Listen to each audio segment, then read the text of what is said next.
Hi all. After a long months in 2024, TNMRB கிட்ட இருந்து junior analyst எக்ஸாமினேஷனுக்கான update வந்திருக்கு. இதை பார்த்துட்டு இந்த எக்ஸாம்க்கு எப்படி அப்ளை பண்றது, நம்பர் ஆஃப் வேகன்சிஸ் எவ்வளோ, எக்ஸாம் டேட் என்ன, எங்க படிக்கிறது, எப்படி படிக்கிறது, இந்த ஷார்ட் டைம்ல நம்பர் ஆஃப் டவுட்ஸ் கேட்குறீங்க. To clarifying such doubts we are posting this video. Let us see. Medical services recruitment போர்ட்ல இருந்து 16th March 2022ல ஒரு நோட்டிபிகேஷன் ரிலீஸ் ஆகுது. For the post of junior analyst, number of vacancies 29 mention பண்ணியிருந்தாங்க. Last date for submission of application 5th April 2022 intimate பண்ணாங்க. Prescribed qualification வச்சிருக்க இந்த candidates இந்த stipulated timeக்குள்ள apply பண்ணியிருப்பீங்க. அப்போ ஃபர்ஸ்ட் டவுட் உங்களுக்கு கிளியராக இருக்கணும். இது ஒரு ஃப்ரெஷ் நோட்டிபிகேஷன் கிடையாது. ஆல்ரெடி அப்ளை பண்ண கேண்டிடேட்ஸ் ரிலீஸ் ஆன நோட்டிபிகேஷன்ஸ்க்கான அப்டேட் தான் இது. ஓகே, நெக்ஸ்ட் அந்த ரீசெண்ட் அப்டேட் என்னன்னு தெரிஞ்சுக்கணும் இல்லையா. 19th September 2024 ரிலீஸ் பண்ணாங்க. நம்பர் ஆஃப் வேகன்சிஸ் இன்க்ரீஸ் பண்ணிருக்காங்க அப்படின்னு சொல்றாங்க. பாருங்க, general 10க்கு 13 seats, for BC 10 seats, for BCM 2 seats, for MPC and DNC 8 seats, for SC 6 seats, for SCA 2 seats, totally 41 seats அப்படின்னு சொல்லி இன்க்ரீஸ் பண்ணி ரிலீஸ் பண்ணிருக்காங்க. எக்ஸாமினேஷன் ரீஜியன் பிஃபோர்ல ஒரே ஒரு ரீஜியன் தான் சென்னை மென்ஷன் பண்ணியிருந்தாங்க. இப்போ 6 ரீஜியன்ஸ். இப்போ அட்மிட் கார்டு உங்களுக்கு ரிலீஸ் ஆனா என்ன ரீஜியன், அதுல என்ன சென்டர்ன்றது உங்களுக்கு தெரிய வரும். எக்ஸாம் எப்போ நடக்க போகுது? 6th October 2024 சண்டே அன்னைக்கு. மோட் ஆஃப் எக்ஸாமினேஷன் பாத்தீங்க அப்படின்னா கம்ப்யூட்டர் பேஸ்ட் டெஸ்ட் தான். ஓகே, எப்போ நோட்டிபிகேஷன் வந்தது, அப்ளை பண்ணணும், எப்போ எக்ஸாம்ன்றதெல்லாம் பார்த்துட்டோம். ஸ்கீம் ஆஃப் எக்ஸாமினேஷன் தெரிஞ்சுக்கணும். ஆல்ரெடி உங்களுக்கு தெரிஞ்சிருக்கும், ஜஸ்ட் உங்களோட நாலேஜுக்கு சொல்றேன். Tamil language eligibility test SSLC லெவல்ல கொஸ்டின்ஸ் இருக்க போது duration 1 hour, maximum marks 50 questions இருக்கும். ஓகே, 50 கொஸ்டின்ஸுமே நம்ம ஆல்ரெடி இந்த தமிழ் எலிஜிபிலிட்டி டெஸ்ட்டுக்கான வீடியோ நம்ம சேனல்ல போட்டிருப்போம். எஸ், இந்த 50 கொஸ்டின்ஸ்ல 30 நார்மல் கொஸ்டின்ஸ் டைரக்ட் கொஸ்டின்ஸா இருக்கும். 20 கொஸ்டின்ஸ் மேட்ச் த ஃபாலோவிங்கா இருக்கும் அப்படின்னு சொல்லி மென்ஷன் பண்ணியிருந்தாங்க. மினிமம் குவாலிஃபைங் மார்க்ஸ் 40%, அதாவது 20 கொஸ்டின்ஸ் ஆச்சும் நீங்க கரெக்டா போட்டாதான் இந்த தமிழ் லாங்குவேஜ் எலிஜிபிலிட்டி டெஸ்ட்ல குவாலிஃபை ஆக முடியும். இதை குவாலிஃபை பண்ணாதான் சப்ஜெக்ட் பேப்பரை எவாலுவேட் பண்ணுவாங்க. ஓகே, சப்ஜெக்ட் பேப்பர் பாத்தீங்கன்னா உங்களுக்கு யூஜி லெவல்ல இருக்கும். ஓவராலா 200 கொஸ்டின்ஸ் இருக்கும். மேக்ஸிமம் மார்க்ஸ் 100, டியூரேஷன் 2 hours கொடுத்துருக்காங்க. Okay, minimum qualifying marks mention பண்ணியிருக்காங்க. ஓகே, நெக்ஸ்ட் இப்போ ஸ்கீம் ஆஃப் எக்ஸாமினேஷன்ஸ் முதற்கொண்டு தெரிஞ்சுக்கிட்டோம். சோ ஓவராலா சிலபஸ் என்ன அப்படின்றத பாத்துடலாம். 7 யூனிட்ஸ் கொடுத்திருக்காங்க சிலபஸ்ல. ஃபர்ஸ்ட் யூனிட் பாத்தீங்கன்னா food laws and standards of India and international food laws FSS act and ரெகுலேஷன்ஸை கவர் பண்ற மாதிரி இருக்கும் இந்த யூனிட்ல.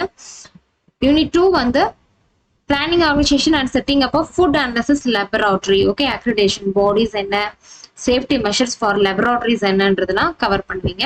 யூனிட் 3ல principles of food preservation, processing and packaging, என்ன மாதிரியான preservation and packaging types இருக்கு, materials இருக்கு, இப்படி எல்லாம் கவர் பண்ற மாதிரி இருக்கும்.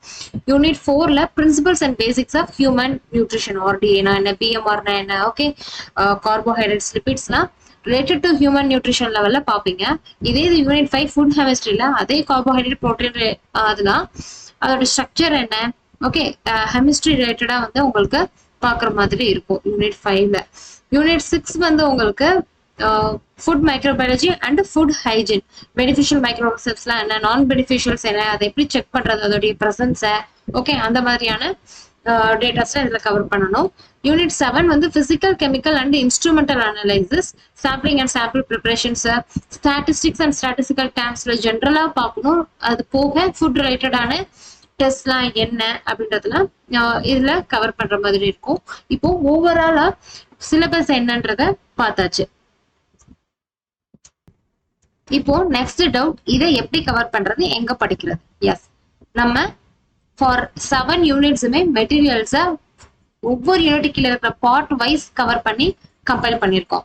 Okay, let us see that unit 1 எடுத்துக்கிட்டீங்கன்னா ஆக்ட் சிலபஸ்ல மென்ஷன் பண்ணிருக்கிற ரெகுலேஷன்ஸ், அது போக யூனிட் 1ல என்ன கொடுத்துருந்தாங்க, WTO ஸ்பேஸ் DPTல we covered. Okay, almost we covered. see WTO என்ன, ஓகே, SPS DPTக்கான கம்பேரிஷன் என்ன, இது எல்லாமே நம்ம கவர் பண்ணிருப்போம். Just to for sample I am showing this. Next unit 2 பாத்தீங்க அப்படின்னா 2 பார்ட்ஸை வந்து கவர் பண்ணியிருப்போம். யூனிட் 3ல இருக்கக்கூடிய 3 பார்ட்ஸுமே வந்து கவர் பண்ணியிருப்போம். Unit 4 okay 2 பார்ட்டா A to E F to J அப்படின்னு சொல்லி கவர் பண்ணி மெட்டீரியல்ஸ் கம்பைல் பண்ணியிருக்கேன். யூனிட் 5 பொறுத்தளவுக்கு அந்த chemistry, food chemistry, I think so. Carbohydrate, protein, lipids, each for food enzymes, for each and every part we covered. Okay. Just see here. Okay.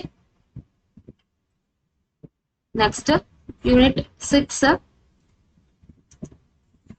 microbiology. Every part wise cover பண்ணிருக்கோம். Unit 7 பாருங்க. For each and every part நம்ம materials compare பண்ணி கொடுத்துருக்கோம். Raman spectroscope இந்த மாதிரி unit 7 ரிலேட்டடா ஒரு sample video கூட உங்களுக்கு ஃபார் பப்ளிக்காவே யூடியூப்ல நம்ம போஸ்ட் பண்ணிருப்போம், நீங்க பாத்துக்கலாம். மெட்டீரியல்ஸ் வந்து இப்ப நம்ம பார்த்தோம். இப்போ ஷார்ட் பீரியட்ல என்னால ரீட் பண்ண முடியல. ஈவன் நாங்க வந்து இம்பார்ட்டன்ட் பாயிண்ட்ஸ் எல்லாம் ஹைலைட் பண்ணியே கொடுத்தாச்சு. அப்படியும் என்னால படிக்க முடியல அப்படின்னு உங்களுக்கு தோணுது அப்படின்னா for each and every part and every units around 60 videos நம்ம வந்து டீச் பண்ணி கொடுத்துருக்கோம். நீங்க இதை அப்படியே கேட்கலாம் பாருங்க. யூனிட் 1, யூனிட் 4 ஓகே 60 வீடியோஸ் வந்து இருக்க. உங்க மெயில் ஐடி கொடுத்தீங்கன்னா we will give access for these videos. Okay இப்போ என்னால இதுவும் பண்ண முடியல, இன்னும் எனக்கு செல்ஃப் எவாலுவேட் பண்ண கான்ஃபிடன்ஸ்க்காக சம் ஐடியாஸ் கொடுங்க அப்படின்னு சொல்லி கேட்டீங்கன்னா for each and every unit we providing quiz boards too. பாருங்க யூனிட் 1க்கு 20, unit 2 unit which means sorry unit 1ல இருக்கக்கூடிய questions இன்னும் ஃபர்தரா பார்ட் வைஸும் நமக்கு வந்து questions வந்து இருக்கும் பாருங்க. யூனிட் 3 நெக்ஸ்ட் FSS Act பாருங்க. யூனிட் 1ல ஆர்கானிக் ஃபோர்டிஃபிகேஷன் போர்ட் ரெகுலேஷன்ஸ்க்கு 31 questions, FLRS alcoholic beveragesக்கு 35 questions. Okay for nutraceutical recall labeling 31 questions. Unit 2 34 questions. Unit 3க்கு 40 questions. பார்ட் வைஸ் பார்ட் 1க்கு 40 questions கொடுத்துருப்போம். பார்ட் 2க்கு 41 questions. பார்ட் 3க்கு 46 questions. Part A to A F to J கவர் பண்ணிருக்கோம்னு சொன்னோம் இல்லையா. ஃபார் அந்த பார்ட் வைஸுக்கு 51 questions, 27 questions. Okay unit 5 unit 7 பாருங்களேன். பார்ட் வைஸ் நம்ம கொஸ்டின்ஸ் கொடுத்துருப்போம். வெறும் ஸ்டாட்டிஸ்டிக்கல் அண்ட் ஸ்டாட்டிஸ்டிக்கல் டெஸ்ட்க்கு மட்டும் 35 questions கிட்ட உங்களுக்கு இருக்கும். 53 questions கிட்ட இருக்கு. லைன் பை லைன் நம்ம வந்து கொஸ்டின்ஸ் எடுத்து உங்களுக்கு கொடுத்துருக்கோம். இது போக காமன் குரூப்லயே வந்துட்டு சீட்டட், அதாவது கம்பல்சரி தமிழ் எலிஜிபிலிட்டி டெஸ்ட்டுக்கான ஸ்ட்ராட்டஜிக் வைஸ் நம்ம டாபிக்ஸ் என்னன்னு வீடியோல மென்ஷன் பண்ணியிருக்கோமோ அந்த வீடியோஸ்க்கான அந்த டாபிக்ஸ்க்கான கொஸ்டின்ஸும் வந்து நம்ம குவிஸ் போர்ட்ஸை ப்ரொவைட் பண்ணியிருக்கோம். இதுவுமே உங்களுக்கு ஆட் ஆன் ஆகும். பட் இதெல்லாம் ஃப்ரீயா ப்ரொவைட் பண்ணதான். Okay finally no any compulsion. If you have interest, description la contact vandirukku, through that you can contact us. We will provide details regarding course details. Okay ஒரு self confidence இருந்தா போதும், இந்த ஆப்பர்ச்சுனிட்டியை நல்லா வந்து யூட்டிலைஸ் பண்ணிக்கலாம். Okay no issues. Thank you lots.